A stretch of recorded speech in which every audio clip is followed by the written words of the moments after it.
Hi,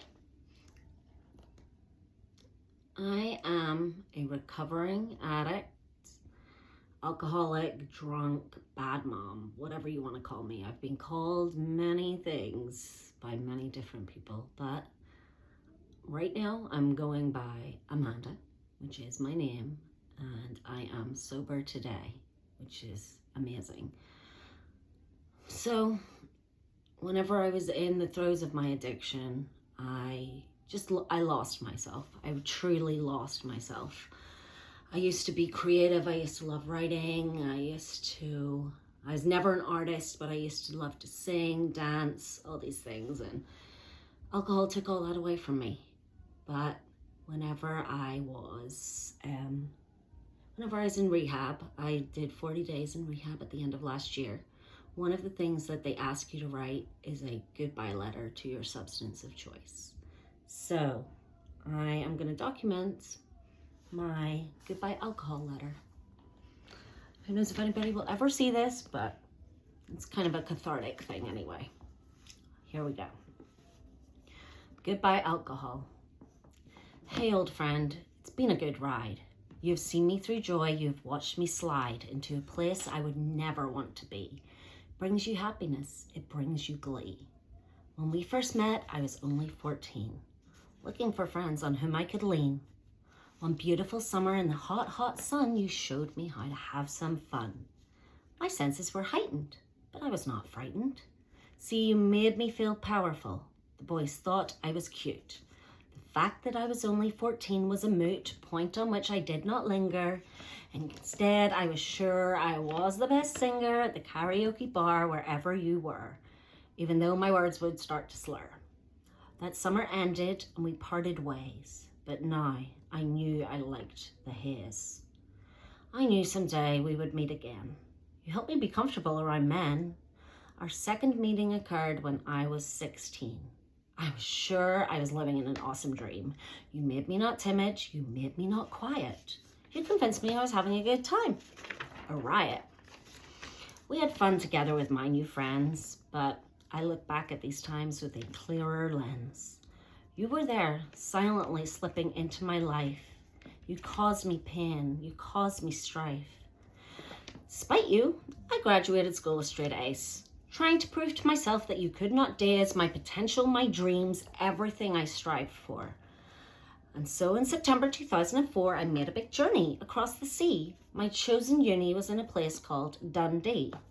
The university was held in high regard. Its reputation had never been marred.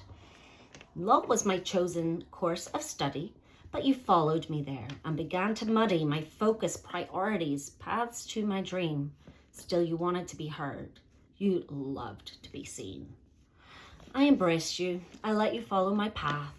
Looking back, it almost makes me laugh.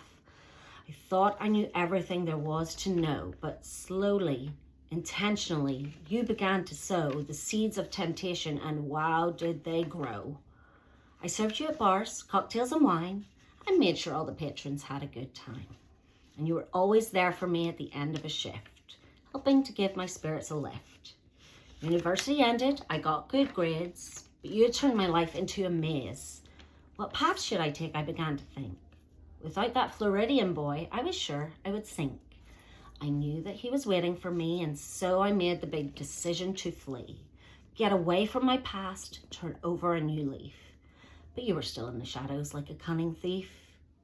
I worked for the mouse, what a cute little character. My job made people feel even happier. And when I was off, out we would go. I would drink many pints, mostly Strongbow. The cider is sweet as it goes down my throat.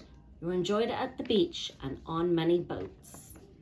The memories I have of this time make me smile, even laugh. I convinced myself I was on a good path. On August 28th, I became a wife. I was excited to start this new chapter of life. And though we were not besties at this time, I still enjoyed a Corona and lime. Slowly, I got bored. No car, no friends. I wish I could say this is where our story ends. But no, you were there to see me through. These difficult times, you stuck by me like glue. In time, I was able to go buy a bike. And so in the mornings, I would make the hike to the corner store bar, wherever you were. Thoughts of you began when I would stir from my sleep, even though you never made a peep. Of course, you knew I was on a slippery slope. I justified to myself, at least it's not dope. The next few years, I served you again. I met many friends like Jo and her Ben. My bar friends seemed to be free of troubles. We enjoyed playing pool while drinking our doubles. My life was wonderful, exciting, and so carefree. I did not like it when you were not with me. And so our relationship blossomed, it grew and grew. You really robbed me of knowing who I was and what I was meant to be. And yet I stubbornly refused. I would not see what a firm, hard grasp you had on me. My next life step was quite unexpected. The doctor told us that he had detected a heartbeat, a beautiful baby inside me. I knew our paths must diverge. I knew what was important, what I needed to be, the best mother of all for Summer and me. I only fed her the milk my body had. I'm sure this surprised you. It made you sad. That our friendship was laying on the wayside. I hope you were angry. I hope that you cried. I was fully embracing my role as a mom, yet you were still waiting for me to come and use you again. You knew it would happen. Once more you were focusing on me, the door was tapping. After my beautiful girl began to eat food, you just waited until I was in the mood to pick you up, to make my mind foggy, to make sure I would not enjoy a new hobby. And you won. Together we would be, until a doctor told us he did see another girl. I felt so lucky and blessed, though ignoring you was a difficult test. My love was so intense, beautiful and strong. I wanted to scream, you do not belong anymore in my world. I was a mother, a wife. I was trying to enjoy each moment of life. We decided to give me staying at home a spin. Unfortunately, this was a challenge that you would win. You gained more control over me day and night. Even though I tried with all my might to put you aside, focus on my kids, teaching them about real life before it begins. Life can cause anxiety and stress, so I want my girls to have all the best. And there you still were at the back of my head. I began to think of you again when I got out of bed. I happily drink you thinking that I have control, but you are burying into my neural pathways like a mole. COVID hits, it tests me as a mother. The days all seem to run into each other. I try my best to help both children. I think all teachers should be given $1 million for making it through this time. I am so busy. Life is not sublime. But finally it comes to an end. Now it's okay to see a friend. You, my dear, have seen me through these great troubles. My need for you, it simmers, it bubbles. Even though I know it's a bad idea, of course, I cannot sit high on my judgmental horse. When we met, I liked beer. This turns into liquor. My decline begins to get quicker and quicker. I finally find a job I like. Hooray! I look forward to being there every day. But by now, I know I'm in too deep. I know it, and it makes me weep and weep as I try so hard to say goodbye. I know I am telling lie after lie to my husband, kids, families overseas. I'm still so desperate to be perfect, to please, to not be a failure. I pray they don't see the shell of the person I used to be. I get sick, angry, overly paranoid. I feel like I'm staring into a void. To stop getting sick, I bring you to work. My personality changes and I become a big jerk. The problems are clear for my coworkers to see.